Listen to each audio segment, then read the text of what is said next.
Could the foundation of everything we thought we knew about this team be crumbling right before our eyes? We are standing on the edge of a draft that feels less like a routine roster refresh and more like a high-stakes demolition and rebuild. The tension is thick enough to cut with a knife, and quite frankly, if you aren't feeling that knot in your stomach right now, you aren't paying close enough attention. Before we dive into the absolute madness of these potential trades and the quarterback dilemma that could change this franchise for a decade, subscribe to the channel so you never miss a beat of this journey. When you really sit back and look at the landscape of professional football, there are moments that define an era, and then there are moments that determine whether an era even gets to begin. That is exactly where the Pittsburgh Steelers find themselves as we approach this draft. This isn't just about picking up a few talented kids from the college ranks. This is a full-scale chess match where the board is constantly shifting. For months, we've heard the whispers, but now those whispers have turned into a deafening roar. We are talking about a scenario where established, beloved players could be shipped out in the middle of the night to pave the way for a future that feels both incredibly exciting and terrifyingly uncertain. It feels like every single decision made in that war room is being weighed against the ghost of the past and the pressure of the future. Can you honestly say you trust the front office to pull the trigger on a move that might break our hearts but save our season? Let's start with the name that has been on everyone's lips, Mason Rudolph. To understand why his name is even being mentioned in trade talks, you have to look at the emotional rollercoaster this man has been on with this city. A couple of years ago, he was essentially written off. He was the guy who stayed ready, the guy who took the hits, and the guy who finally stepped up when the lights were brightest to lead a late-season surge that nobody saw coming. He rebuilt his image from a placeholder to a hero in the eyes of the Steel City. But in the cold, hard world of NFL business, sentimentality doesn't win Super Bowls. If the Steelers are looking at a room that already includes the heavy speculation of an Aaron Rodgers arrival, plus the development of young talent like Will Howard, the math simply doesn't add up for Mason. It's a crowded room, and Mason Rudolph is currently the odd man out. It's heartbreaking, honestly. You want to see the guy who stuck by you get his fair shake, but if moving him brings in a draft asset that secures an offensive lineman or a lockdown corner, can you really blame the front office? It's that classic conflict between being a fan and being a strategist. And the trades don't stop at the quarterback position. The rumors surrounding Patrick Queen are enough to make any defensive purist lose their mind. Queen is a high-impact, high-energy linebacker who has become a focal point of how this team flies to the ball. However, he is staring down the final year of his contract. In the modern NFL, the final year is often code for trade bait if a long-term deal isn't in the immediate cards. The draft class this year is deep at linebacker, and if the scouting department has identified a younger, cheaper version of Queen who can provide 80% of the production at 20% of the cost, they might just pull the trigger. This is the kind of move that tells you the front office isn't just thinking about the next game. They are looking at the 2026 and 2027 seasons. They are looking at the cap space. They are looking at the longevity of the defensive core. It's a move that might make us worse today but potentially dominant tomorrow. But man, seeing a talent like Queen walk out the door just as he's hitting his prime, that is a bitter pill to swallow. Then there is the curious case of Roman Wilson. This one hits differently because it feels like a story of what could have been. Wilson has all the tools, the speed, the hands, the route running. But look at the depth chart. When you have absolute titans like DK Metcalf and Michael Pittman Jr. vacuuming up targets, where does Roman Wilson fit? He's like a Ferrari kept in a garage. He's beautiful and fast, but is not getting any mileage. If the Steelers can flip him to a team that desperately needs a WR2 or WR3 in exchange for draft capital that helps fix the trenches, it's a move you almost have to make. It's not a reflection of his talent.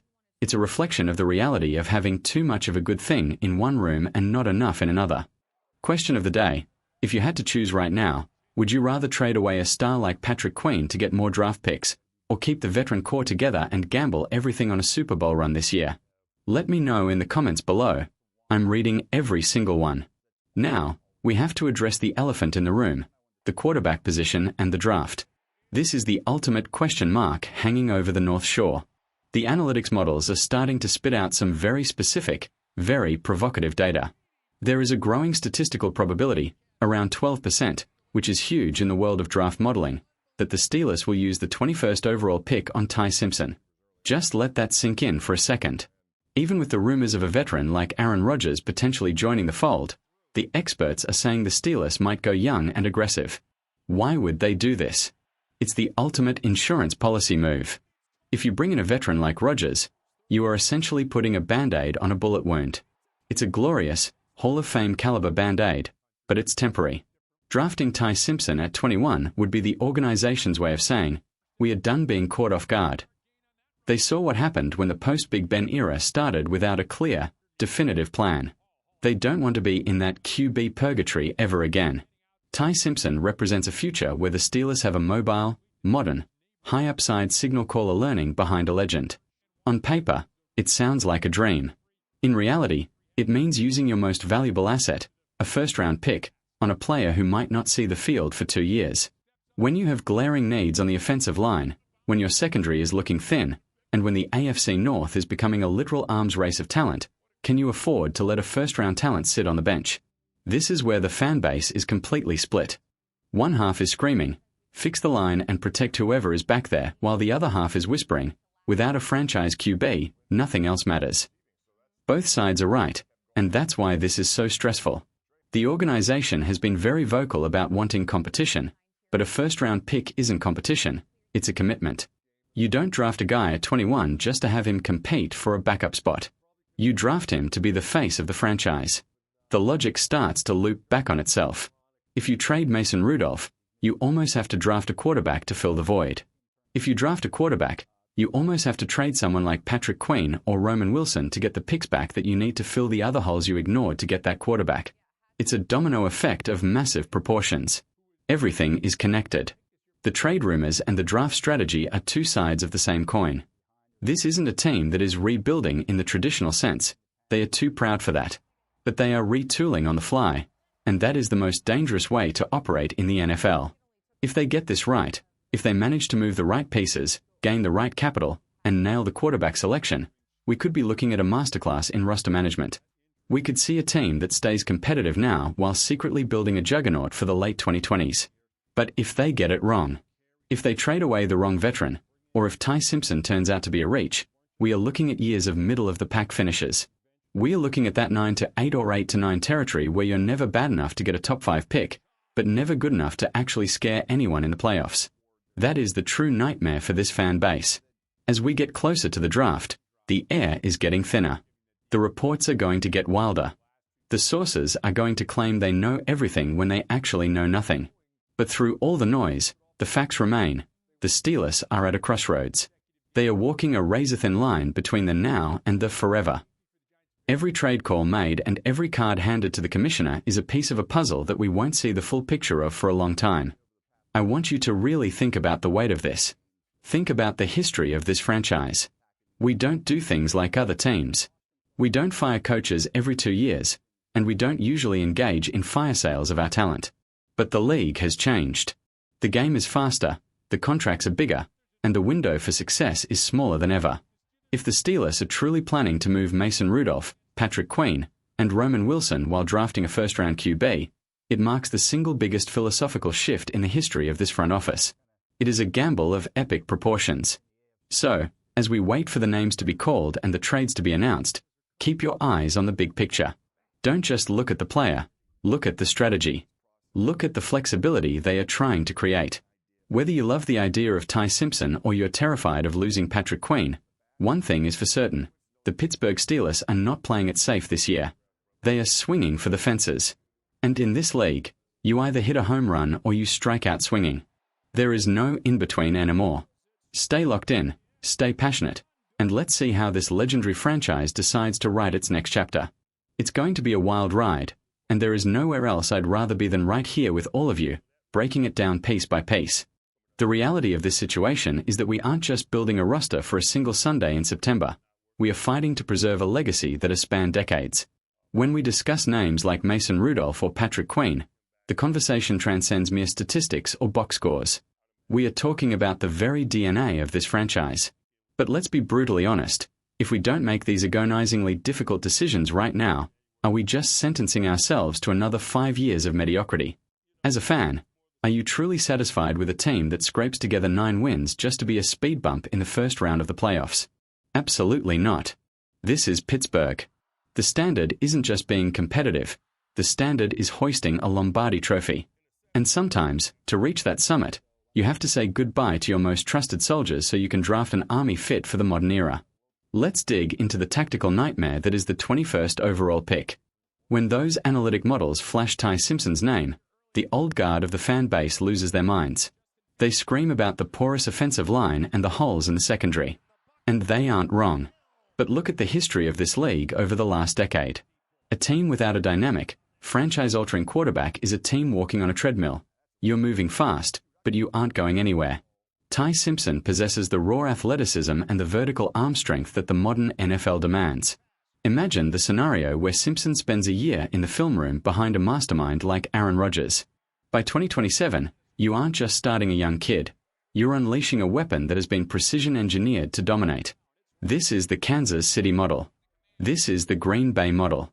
It's a gamble that requires nerves of steel, but the payoff is a decade of dominance rather than a few years of decent football. However, there is a dark side to this strategy that we have to acknowledge.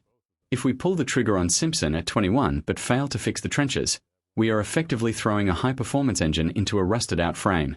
We've seen this movie before in the NFL, and it always ends in a disaster for the young quarterback.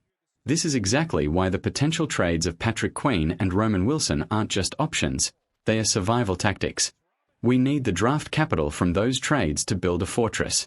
If Queen leaves, we need a young, cheap, hungry linebacker who can fly sideline to sideline. If Wilson is moved, we need a physical receiver who can do the dirty work while Metcalf takes the top off the defense. Every move is a falling domino. You cannot have the franchise quarterback without the protection, and you can't afford the protection without offloading expensive veteran contracts. This brings us to a terrifying question. Is the front office truly ready to face the backlash if this fails? Trading away a fan favorite like Mason Rudolph, who stood by the city when everyone else turned their backs, is a massive PR risk. If the rookie struggles and Rudolph is out there winning games for a rival, the pressure on the coaching staff will be unbearable. The atmosphere in the stadium will shift from supportive to toxic in a heartbeat. That is the tightrope this organization is walking. They are betting their jobs and the next 5 years of our lives on the idea that their scouting is superior to everyone else's. They are betting that they can identify the next big thing before the rest of the AFC North even realizes the game has changed. But let's look at the alternative. If we stay the course, keep the veterans, and draft a safe offensive lineman at 21, what is the ceiling? Maybe 10 wins. A wild card exit. We've been there. We've done that. It's boring, and quite frankly, it's not what this city deserves. We deserve a team that scares people. We deserve a defense that can afford to be aggressive because they know the offense can put up 30 points in their sleep. That level of play only comes with a high-ceiling quarterback and a roster that is optimized for speed and cap flexibility. The Steelers way has always been about toughness, but in 2026, toughness isn't enough. You need elite talent at the most important positions on the field. So, as we count down the minutes to the commissioner stepping onto that stage, the air is thick with anticipation and, if we are being honest, a little bit of dread. We are watching a high-stakes poker game where the Steelers are pushing all their chips into the middle. They are betting on a future that looks vastly different from our past. Whether you are Team Simpson or Team Veteran, you have to respect the sheer audacity of what is being planned behind those closed doors. This isn't a franchise that is content with sitting back and watching the world go by. They are taking a swing. It might be a strikeout, or it might be a grand slam that defines the next golden era of Pittsburgh football. I'm standing here right now telling you, prepare yourselves. Prepare for the breaking news alerts that might hurt. Prepare for the draft pick that makes you scratch your head. But most importantly, prepare for a team that is finally showing the world they are willing to do whatever it takes to get back to the top. The uncertainty is the point.